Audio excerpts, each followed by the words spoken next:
बिस्मिल्लाहिर्रहमानिर्रहीम। अस्सलाम वालेकुम। आज मैं आप लोगों के लिए अशरफियों की रेसिपी लाई हूँ टूटी फ्रूटी की, जिसे ज़्यादातर लोग कच्चे पपीते से या फिर कुछ लोग तरबूज के छिलकों से भी बनाते हैं, लेकिन हम पम्पकिन से बनाने वाले हैं, कद्दू पेटे से। बहुत आसान रेसिपी है, लो बजट बहुत सारा बना के पूरे साल तक भी स्टोर कर सकते हैं। तो बहुत ज़बरदस्त किस्म की रेसिपी होने वाली है। वीडियो आपने मुकम्मल देखना है, स्किप नहीं करना। तो चलें वीडियो स्टार्ट करते हैं। अगर आपको मेरी वीडियोस पसंद आती है तो मेरे चैनल को सब्सक्राइब करें और साथ बेल आइकन के बटन को दबाएं ताकि मेरे आने वाली तमाम वीडियोस आपको सबसे पहले मिले और मिस भी ना हो। और वीडियो पसंद आए तो लाइक एंड शेयर ज़रूर करें। Thank you. तो ये अशरफी मुरब्बा के लिए हमने पम्पकिन लिया है। इसको ज़्यादातर सफ़ेद वाले जो कद्दू पेठा होता है उससे बनाया जाता है। जितना पेठा आपका सख्त होगा ना, उतना ही आपके अशरफियाँ बेहतरीन बनेंगे। भाई ये नॉर्मली जो इस वक्त पम्पकिन मिल रहा है उसी को मैंने लिया है। ये तकरीबन 1.5 kg का है पम्पकिन। मैंने इसमें से सिर्फ ½ kg का मैं बनाऊंगी। आपने अगर ज़्यादा बनाना है तो इसी रेसिपी के हिसाब से आप बहुत सारा भी बना के रख सकते हैं। तो सबसे पहले हमने क्या किया, पम्पकिन लिया, इसको अच्छा सा काटा और इसका बीज हमने निकाल दिया। बीज निकालने के बाद इसको हम बारीक बारीक स्लाइसिस में काटेंगे और इस तरह करके इसको अच्छे से खुरच लेंगे। छुरी के साथ ज़रूरत नहीं, आप चम्मच से भी बड़े आराम से इसको खुरच सकते हैं। उसके बाद क्या करेंगे, इसका छिलका उतारेंगे। छिलका उतारने के बाद इसको बारीक बारीक काटेंगे। मैं बारीक बारीक चॉप करके काट रही हूँ जितने साइज़ में मुझे चाहिए। जैसे बाज़ार वाले बनाते हैं ना कि वो बड़े बड़े साइज़ में बनाते हैं ये अशरफियाँ, आप उस तरह भी बना सकते हैं। बड़े का ये फ़ायदा है कि अगर आपको बड़े पीसेस चाहिए तब भी, और अगर छोटे चाहिए तो उसको आप छोटा भी कर सकते हैं। तो ये आपकी अपनी चॉइस है। तो ये ½ kg पेठे को इस तरह चॉप करके मैंने देखें सेट कर दिया। अब इसको हम कुक करेंगे। उसके लिए मैंने पैन मीडियम आंच पे चढ़ा दिया। इसमें 1 लीटर पानी में डाल रही हूँ, 4 कप बनते हैं। ये डालने के बाद इसको एक बॉयल आने देंगे। जब पानी में बॉयल आ जाए तो इसके अंदर हमने जो पेठे धो के साफ़ करके चॉप करके रखे थे वो इसमें डालेंगे और इसको इतनी देर कुक करेंगे मीडियम आंच पर कि ये हाफ़ कुक हो जाए। मतलब 50% हमने इन पेठों को कुक करना है। अगर आपने सफ़ेद पम्पकिन लिया है या कच्चा पपीता लिया है तो उसको भी आपने हाफ़ कुक करना है। उसमें थोड़ा टाइम ज़्यादा ले सकता है, लेकिन ये पम्पकिन जो है वो हमारा पका हुआ है तो ये क्या है, थोड़ा जल्दी कुक हो जाता है। मकसद सिर्फ और सिर्फ हाफ़ कुक करना है, मतलब 50% हमने इसको पकाना है और 50% कच्चा छोड़ना है। तो ये बेहतरीन सा 1.5 मिनट के अंदर अंदर ही हाफ़ कुक हो गए हैं। इसको मैं निकाल देती हूँ और निकाल के छान के साइड पे रख देती हूँ। इसी पैन के अंदर देखिए मैंने 1 कप पानी लिया है, मीडियम आंच पर पैन चढ़ा दिया था।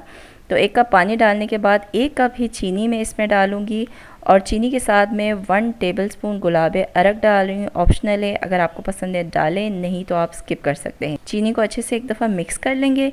मिक्स करके हम क्या करेंगे, इसको इतनी देर कुक करेंगे कि ये चीनी जो है वो अच्छा सा डिज़ोल्व हो जाए, पिघल जाए।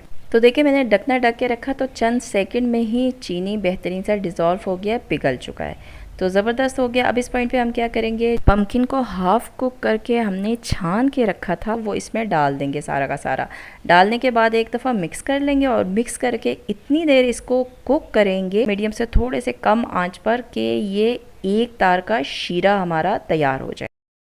तो तकरीबन 4 से 5 मिनट तक मैं इसे इस तरह कुक करती रही हूँ। तो देखें शीरा जो है बहुत कम इसमें रह गया है और अब मैं चेक करूँगी तो देखें एक तार हल्का सा बनना शुरू हो गया, तो बस इनफ है।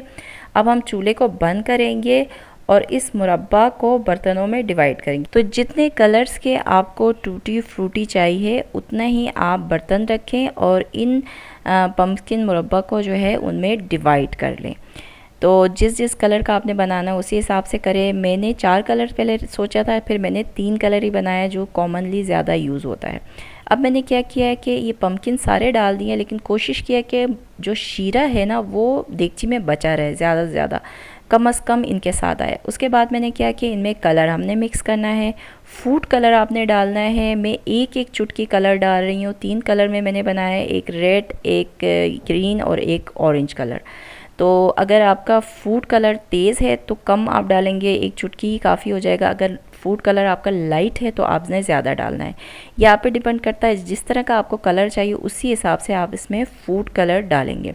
ये देखिए अच्छा सा मिक्स करके मैंने रख दिया है, और जो शीरा हमारे पैन में बचा था ना उसको भी मैंने छान के रख दिया। इसको भी मैं ज़ाया नहीं करूँगी, मैं एंड में बताऊँगी इसका मैं क्या करूँगी। तो ये बेहतरीन सा मिक्स करके अब मैंने क्या करना है, 1 से 1.5 घंटे के लिए इसी तरह किचन काउंटर में इसको पड़े रहने देना है।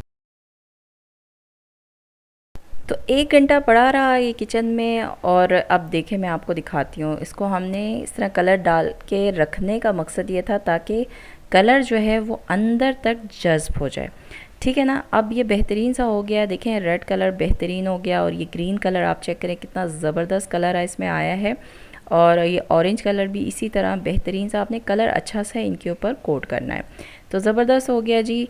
बाज़ लोग क्या करते हैं, इनको सुखा देते हैं, इसके बाद क्या करते हैं धूप में रख के इसको सुखा देते हैं और ये रेडी हो जाता है। लेकिन हमने सुखाना नहीं, हमने मुरब्बा बनाना है। मुरब्बा का मतलब होता है कि जो भी फ्रूट का आप मुरब्बा बना रहे हैं उसके साथ क्या होता है, शीरा होता है, वो ज़्यादा बेहतर रहता है, ज़्यादा देर तक सेफ़ रहता है, ख़राब नहीं होता, और तीसरा फ़ायदे से भरपूर भी होता है।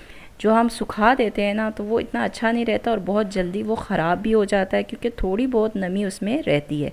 तो मैंने क्या किया है, देखें तीनों को छन्नी में डाल के थोड़ी देर रख दिया है, नीचे मैंने बर्तन रखा है ताकि इसमें जो एक्स्ट्रा कलर वाला शीरा है वो निकल जाए। तकरीबन 15 से 20 मिनट पड़ा रहने दिया है मैंने इसी तरह छन्नी के ऊपर। तो देखें अब क्या हो गया है कि जो इसमें जो कलर हमने डाल के रखा था वो शीरा निकल चुका है। इसको निकालेंगे तो क्या होगा, आपकी टूटी फ्रूटी का कलर अच्छा सा होगा, बाद में ये कलर नहीं छोड़ेगा। जिस चीज़ में भी आप बना रहे हैं, आइसक्रीम में डाल रहे हैं, केक में डाल रहे हैं, तो वो हो जाएगा। उसके बाद आपने जिस भी कंटेनर में, जिस भी बोतल में इसको सेव करना है उसमें आप डाल दें। ये डिस्पोजेबल बॉक्स में डाल रही हूँ जो बहुत कम जगह घेरती हैं, ठीक है ना। तीनों एक दूसरे के ऊपर रख के भी आप फ्रिज के डोर में भी रख सकते हैं। तो देखें ये मैंने सारा का सारा इसमें डाल दिया। उसके बाद जो शीरा हमारा बचा था ना वो इसमें डाल देंगे।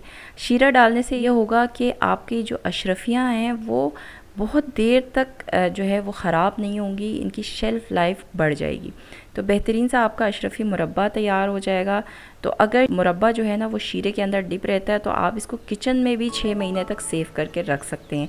लेकिन अगर पूरा नहीं डिप होता है, जैसे मेरा है थोड़ा थोड़ा ऊपर है, तो आपने इसको फ्रिज में रखना है तो पूरे साल तक इसको कुछ भी नहीं होता, ख़राब नहीं होता। और अब देखें मैं आपको काट के दिखा रही हूँ, तीनों के तीनों अंदर तक इसमें कलर है और बहुत ही ज़बरदस्त किस्म का रेडी हुआ है। ये अशरफियों के साइज़ मैंने छोटे रखे हैं, अगर बड़े भी हो ना वो भी ऐसे ही रेडी होंगे।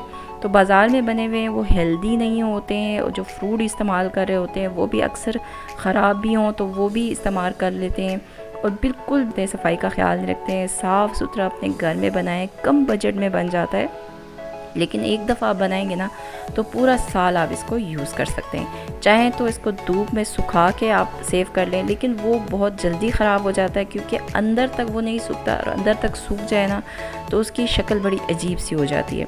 अगर इस तरह आप मुरब्बा के वे में बना के रखते हैं ना तो ये ज़्यादा देर तक सेफ रहता है, हेल्दी रहता है, और जब आपका दिल चाहे तो आप इसको इस्तेमाल कर सकते हैं। तो आप बहुत सारा भी बना सकते हैं, और अगर कम क्वांटिटी में बनाएं जैसे मैंने बनाया उस तरह भी बना के रखेंगे तो बहुत टाइम तक यूज़ होता है क्योंकि कम डलता है। किसी भी मीठे में अगर आप डाल रहे हैं, केक में, आइसक्रीम या फिर मतंजन या फिर किसी भी मीठे डिश में, तो थोड़ा डलता है तो ये बहुत अरसे तक इस्तेमाल होता है। बहुत ही ज़बरदस्त किस्म की रेसिपी है, कम बजट में हेल्दी वे में बेहतरीन सा बनाएं और पूरा साल इसका इस्तेमाल आप कर सकते हैं। ज़रूर ट्राई करें और अपना फीडबैक मुझे दें कि आपको कैसा लगा। तो उम्मीद करती हूँ कि आपको मेरी आज की ये बेहतरीन किस्म की रेसिपी पसंद आई होगी। अगर आप लोगों को मेरी रेसिपीज़ पसंद आती हैं तो इन्हें लाइक किया करें, ज़्यादा से ज़्यादा अपने फ्रेंड्स और फैमिली में शेयर करें। चैनल पर नहीं है तो चैनल को सब्सक्राइब ज़रूर कीजिएगा। तो मिलते हैं नेक्स्ट किसी और वीडियो के साथ। अल्लाह हाफिज़।